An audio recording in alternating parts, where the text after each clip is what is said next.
झुंझुनू कांग्रेस जिलाध्यक्ष को लेकर रीटा चौधरी का विरोध क्यों किया खलील बुडाना को कांग्रेस नेतृत्व ने नजरअंदाज। कहां गया झुंझुनू का मुस्लिम न्याय मंच। आदाब, मैं फारूक खान, संपादक इकरा पत्रिका, थार न्यूज इकरा पत्रिका के इस चैनल में आपका स्वागत है, आपका इस्तकबाल है। जैसा कि हमने इंट्रो में बताया है और पहले भी हमने कांग्रेस जिलाध्यक्षों का लेकर के एपिसोड बनाए हैं कि राजस्थान में जो कांग्रेस के जिलाध्यक्षों की जो लिस्ट 22 नवंबर की रात को जो जारी हुई थी, उसके बाद जो हंगामा हुआ, अलग अलग जिलों में विरोध शुरू हुआ, उसी कड़ी में जो झुंझुनू जिले के अंदर जो रीटा चौधरी को जिलाध्यक्ष बनाया, उनका भी विरोध हो रहा है। तो रीटा चौधरी का विरोध क्यों हो रहा है और वहां जो कद्दावर दावेदार थे, स्थानीय नेता जो कांग्रेस से 30 साल से जुड़े हुए हैं, खलील बुडाना, उनको नजरअंदाज क्यों किया, जबकि उनका पैनल में बताया जा रहा सबसे ऊपर नाम था। और झुंझुनू का जो मुस्लिम न्याय मंच बना था वो कहां है, जो मुस्लिम मुद्दों को लेकर कांग्रेस में प्रतिनिधित्व और भागीदारी की मांग को लेकर के बना था, वो कहां गायब हो गया। इन्हीं मुद्दों का ये एपिसोड है, जिसे आप आखिर तक देखिए। इसको ज्यादा लाइक करें, शेयर करें, सब्सक्राइब करें, ताकि ये मुद्दा है वो ज्यादा से ज्यादा लोगों तक पहुंच सके। 22 नवंबर आधी रात को कांग्रेस की राजस्थान की डीसीसी अध्यक्षों की लिस्ट जारी होती है। 50 में से 45 जिलों में, कांग्रेस संगठन के राजस्थान में 50 जिले हैं, जिनमें 45 की लिस्ट जारी होती है। जब तक हम ये एपिसोड बना रहे हैं, बाकी 5 जिलों की जारी नहीं हुई है। और इन 45 जिलों को जिलाध्यक्ष की जो लिस्ट जारी हुई, उसके अगले ही दिन 23 तारीख से कई जिलों के अंदर विवाद शुरू हो गया। ऐसे ऐसे लोगों को डीसीसी अध्यक्ष बना दिया गया जिनका या तो पैनल में नाम नहीं था, या वो इच्छुक नहीं थे, या उनके लेकर के ऐसी उम्मीद भी नहीं थी कि उनको जिलाध्यक्ष बनाया जाएगा। बहरहाल इस मुद्दे पे हमने बाड़मेर का और एक जनरल एपिसोड भी हमने बनाया है। तो झुंझुनू के अंदर जो रीटा चौधरी को जो बनाया गया, उनका विरोध क्यों हो रहा है। सबसे पहले रीटा चौधरी के बारे में। रीटा चौधरी मंडावा विधानसभा है झुंझुनू की, वहां से तीसरी बार विधायक हैं। वे वहां के जो वयोवृद्ध कद्दावर नेता कांग्रेस के, जो मंत्री रहे हैं, कांग्रेस के अध्यक्ष रहे हैं राजस्थान में, राम नारायण चौधरी साहब की बेटी हैं। उन रीटा चौधरी को जिलाध्यक्ष बना दिया। एक बड़ा मजबूत परिवार, जो पहले से जहां वो विधायक हैं और उनके पिताजी हैं मंत्री और पीसीसी अध्यक्ष सब रहे हैं। बात यह नहीं है कि उनको क्यों बनाया गया, बात यह है कि उनका विरोध क्यों हो रहा है। वहां खलील बुडाना नामक एक स्थानीय नेता हैं, जो वहां मजबूत दावेदार माने जाते थे। उनका पैनल में ऊपर नाम भी बताया जा रहा है और लग भी रहा था सबको कि खलील बुडाना को वहां जिलाध्यक्ष बना दिया जाएगा। लेकिन जब लिस्ट आउट हुई तो खलील बुडाना का नाम गायब कर दिया।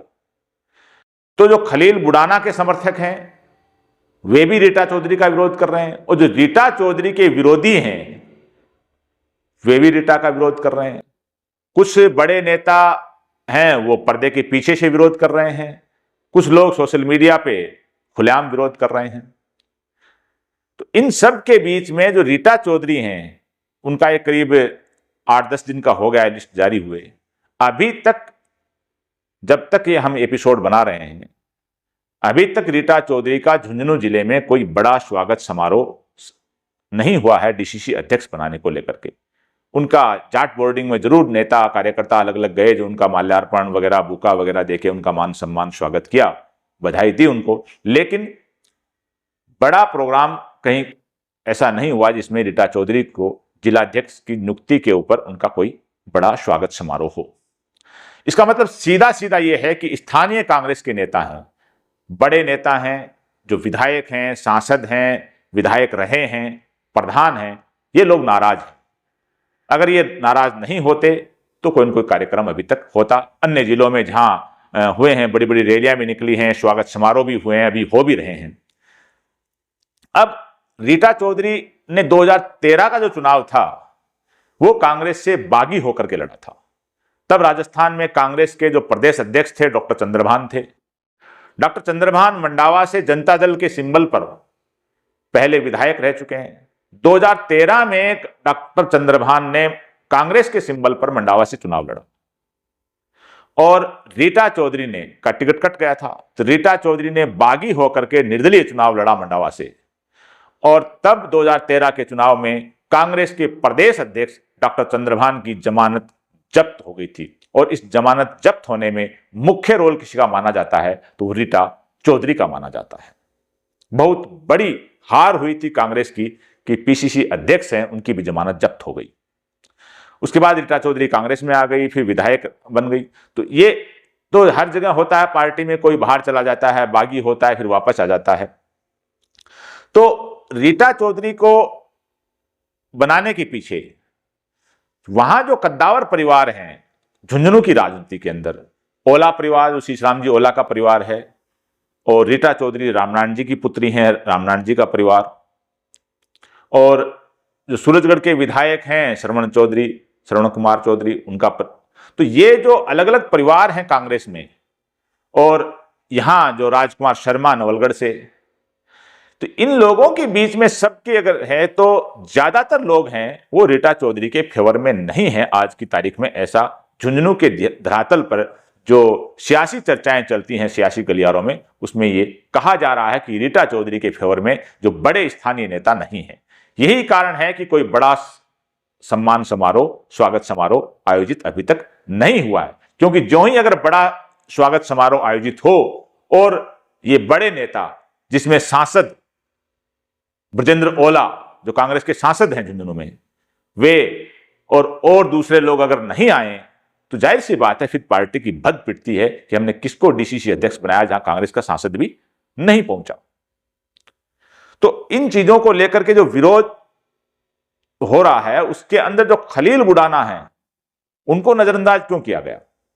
खलील बुडाना के बारे में जो कहा जा रहा था कि वो उनको बनाया जाएगा, 30 साल से एनएसयूआई और अपने छात्र जीवन से वो राजनीति कर रहे हैं, कांग्रेस की सेवा कर रहे हैं, कांग्रेस के लिए वो गांव-गांव जाते हैं, कांग्रेस की हर चुनाव में एक तरह की दरी बिछाते हैं, प्रचार करते हैं, और वे 2 बार झुंझुनू पंचायत समिति के सदस्य रहे हैं 1995 से 2005 तक, और 2005 से लेकर 2010 तक झुंझुनू जिला परिषद के सदस्य रहे हैं, जिला युवा कांग्रेस के अध्यक्ष रहे हैं, जिला कांग्रेस के अंदर महासचिव रहे हैं, और वर्तमान वे झुंझुनू के कार्यकारी अध्यक्ष भी हैं कांग्रेस के।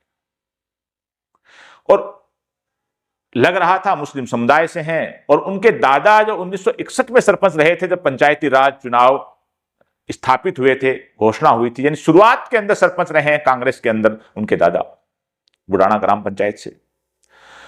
खलील बुडाना है वो ओला परिवार के नजदीकी माने जाते हैं। शीशराम जी जब तक जिंदा थे शीशराम जी के प्रवक्ता रहे हैं खलील बुडाना, लेकिन कांग्रेस ने उनको नहीं बनाया। अब रीटा चौधरी के पास तो एक ऑप्शन है कि वो 3 बार विधायक रही हैं, फिर 2028 में सरकार आए कांग्रेस की और वो विधायक बने तो उनके पास मंत्री बनने का ऑप्शन है, बन सकती हैं। लेकिन खलील बुडाना के बारे में चर्चा है कि उस आदमी को तो कहीं कभी आज तक विधायक की टिकट मिली नहीं विधानसभा की, तो उसको तो एक जिलाध्यक्ष इस उम्र में अगर बना दिया जाता है, जो कार्यकर्ता है, जमीन से जुड़ा हुआ है, हर जगह हाजिर रहता है पार्टी के लिए, तो पार्टी का एक बड़ा एक होता कि भी पार्टी नेतृत्व ने एक कार्यकर्ता को मौका दिया है। अब एक और विचित्र बात झुंझुनू में कि 80 साल का जो करीब अरसा है हमारा जो लोकतंत्र का 1952 से लेकर अब तक का, उसमें ज्यादातर झुंझुनू में वर्चस्व है वो कांग्रेस का रहा है। लेकिन बड़ी विचित्र खबर यह है कि झुंझुनू में कांग्रेस का कार्यालय नहीं है। जो भी जिलाध्यक्ष बनता है अपना बैग थैला अटैची जहां वो खुद मुनासिब समझता है, अपने घर में, अपनी दुकान में, यानी अपना ठिया खुद बनाता है। कांग्रेस का घोषित कोई कार्यालय नहीं है। ये एक बड़ी विचित्र बात है कांग्रेस के लिए, जहां कांग्रेस के सांसद भी हैं, कांग्रेस के विधायक भी हैं, बड़े कद्दावर परिवार हैं, लेकिन झुंझुनू में कांग्रेस का कार्यालय नहीं है।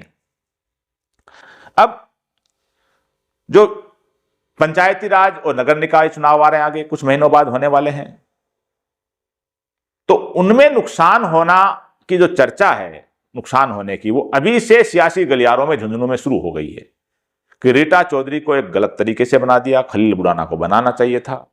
खलील बुडाना को अध्यक्ष नहीं बनाने से जाहिर सी बात है जो उनके समर्थक हैं और खासतौर से मुस्लिम समुदाय में इस बात की नाराजगी है कि हर चीज विधायक की टिकट है वो भी एक ही समुदाय को, सांसद की टिकट है वो भी एक ही समुदाय को, जिलाध्यक्ष भी उसी समुदाय को, प्रधान के अधिकतर टिकटें हैं वो भी एक ही समुदाय को। तो इसको लेकर के खलील बुडाना, उनके समर्थक नाराज हैं।